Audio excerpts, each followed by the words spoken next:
है। आज के टाइम में स्कूल टीचर्स ये कह रही हैं कि बच्चों की जो रीडिंग स्किल्स हैं वो ना के बराबर है, बच्चों की जो राइटिंग स्किल्स हैं वो ना के बराबर हैं। अभी वो केवल कंटेंट कंज्यूम कर रहे हैं जिस तरीके से लोग सोशल मीडिया पर कंटेंट कंज्यूम करते हैं। आप मुझे बताएं, दिन भर आप फेसबुक स्क्रॉल करते हैं, कितने पोस्ट आपको याद रहते होंगे कि क्या कुछ आज मैंने फेसबुक पर देखा। एक घर में एक ही स्मार्टफोन है, जिस स्मार्टफोन को जो घर का कमाने वाला व्यक्ति है वो जब काम पर जाता है तो वो काम पर साथ लेकर जाता है। तो उस सिचुएशन में वो बच्चे किस तरीके से पढ़ाई कर रहे होंगे। जब देश के अलग अलग राज्यों और केंद्र शासित प्रदेशों में स्कूल खुल रहे हैं तो आखिर जम्मू कश्मीर में क्यों नहीं। जम्मू कश्मीर की सरकार ये कह सकती है कि यहाँ भी स्कूल खुले हैं 10वीं और 12वीं कक्षा के लिए, लेकिन अगर मुआयना किया जाए कि देश भर में अलग अलग राज्यों में क्लासेस कहाँ कहाँ चल रही हैं तो नेबरिंग स्टेट्स पंजाब और उत्तराखंड में अगस्त 2 से लगभग सभी क्लासें चल चुकी हैं। उत्तराखंड की बात की जाए 6 से 12 तक क्लासेस चल रही हैं। दिल्ली में देखा जाए तो सितंबर 1 से 9 से 12 के लिए क्लासेस खोल दी गई। उत्तर प्रदेश में अगस्त 23 से क्लास 6 और 8 के लिए क्लासेस खोली गई और सितंबर 1 से क्लास 1st एंड 5th के लिए भी क्लासेस खोल दी गई।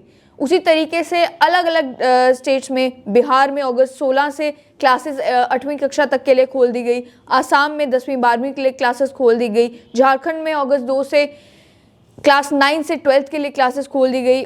ओडिशा में स्कूल खुल गए अगस्त 16 से क्लास 9th एंड अबव के लिए। छत्तीसगढ़ में स्कूल खुले क्लास 12वीं के लिए। तेलंगाना में सितंबर 1 से क्लास 8 से 12 तक के लिए स्कूल्स खोल दिए गए। आंध्र प्रदेश में अगस्त 16 से प्री प्राइमरी से लेकर 12th क्लास तक सभी क्लासेस जो हैं वो ऑफलाइन शुरू हो गई।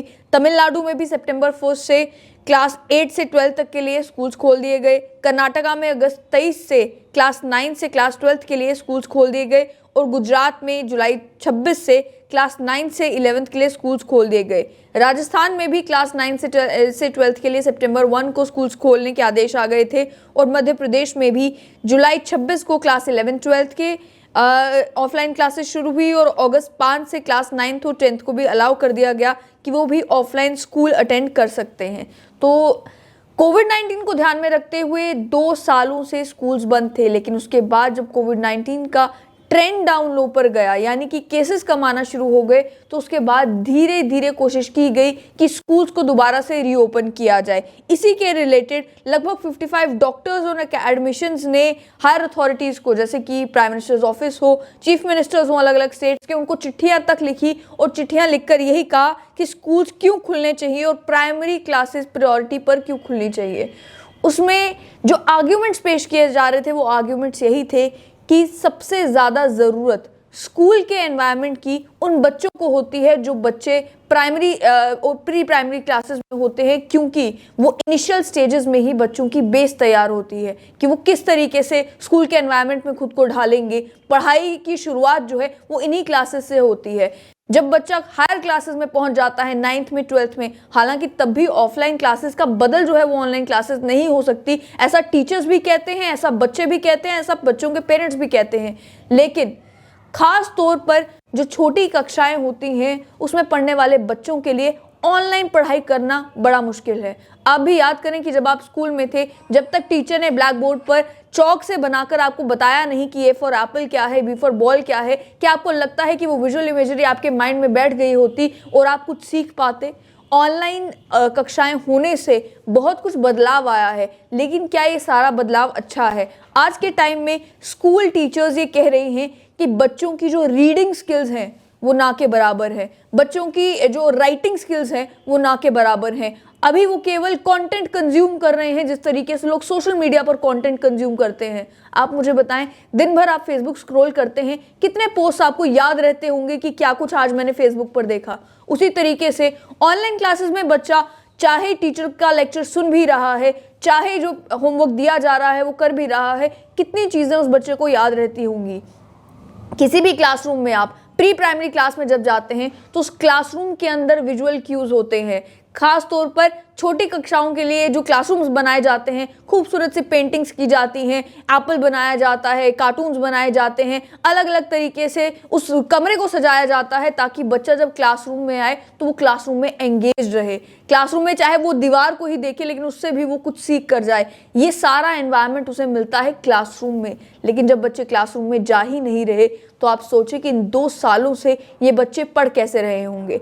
इसमें जो कमी है वो कमी है केवल एक कदम उठाने की, और वो कदम ये कि स्कूल्स को खोला जाए। अलग अलग स्टेट्स में अगर इस बात पर सोच विचार की जा रही है कि ऑफलाइन क्लासेस शुरू कर दी जाए, हालांकि बाद में कुछ स्टेट्स में स्कूल्स को बंद भी करना पड़ा और उसमें कारण कई जगह पर कारण कोविड था, कई जगह पर अन्य कारण थे जिस वजह से स्कूल्स बंद करने पड़े। लेकिन वहीं 2 साल हो चुके हैं और इन 2 सालों में परेशानी केवल पेरेंट्स की नहीं है। जो पेरेंट्स ये चाहते हैं कि उनके बच्चे क्लासरूम में जाएं, अच्छे तरीके से पढ़ाई करें, वहीं एक बड़ी संख्या में वो प्राइवेट स्कूल्स भी हैं। जो प्राइवेट स्कूल्स इस बात से परेशान हैं कि अगर क्लासेस को नहीं शुरू किया गया, अगर दोबारा से स्कूल्स रीओपन नहीं हुए तो हमारे लिए स्कूल को फिर दोबारा कभी खोलना ही मुश्किल हो जाएगा। ऑनलाइन क्लासेस जो है वो फिजिकल क्लासेस का बदल तो नहीं हो सकती, लेकिन अब ऑफलाइन क्लासेस को स्टैगर्ड मैनर में शुरू करने की ज़रूरत है। जिस तरीके से पहले जब कोविड-19 की सेकेंड वेव नहीं आई थी तो अटेम्प्ट्स किए जा रहे थे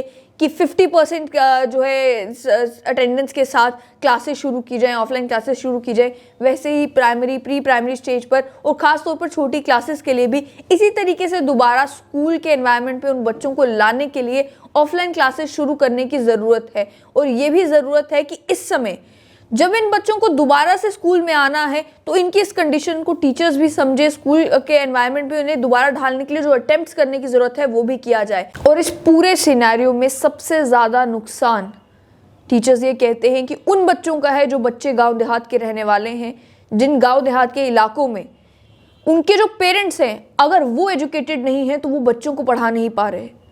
ऑनलाइन क्लासेस की सुविधा भी उन बच्चों तक नहीं पहुंच पा रही। कम्युनिटी क्लासेस की कोशिशें ज़रूर की गई लेकिन वो भी उन दूर दराज इलाकों तक नहीं पहुंच पाए जिन दूर दराज इलाकों में पहले जब स्कूल होता था तो बच्चों को फिर किलोमीटर्स पैदल चलकर उस स्कूल में जाना पड़ता था। एक घर में एक ही स्मार्टफोन है, जिस स्मार्टफोन को जो घर का कमाने वाला व्यक्ति है वो जब काम पर जाता है तो वो काम पर साथ लेकर जाता है। तो उस सिचुएशन में वो बच्चे किस तरीके से पढ़ाई कर रहे होंगे। और साथ ही में शहर में तो पेरेंट्स कोशिश करते हैं कि ऑनलाइन क्लासेस में जो भी बच्चों को पढ़ाया जा रहा है बाद में वो बच्चे को सिखाएं कि ये आज हुआ, ये क्लास में हुआ, ये पढ़ाया गया, ये पढ़ाया गया। लेकिन गांव देहात में जहाँ वहाँ खुद भी इतने पढ़े लिखे नहीं हैं, वो किस तरीके से इन छोटे बच्चों को पढ़ा रहे होंगे ये इसका आप अंदाज़ा ही लगा सकते हैं। इसीलिए बहुत ज़्यादा ज़रूरी है कि दोबारा से सरकार इस बारे में सोचे कि स्कूल्स को रीओपन फिलहाल स्टैगर्ड मैनर में ही सही छोटी क्लासेस के लिए किया जाए।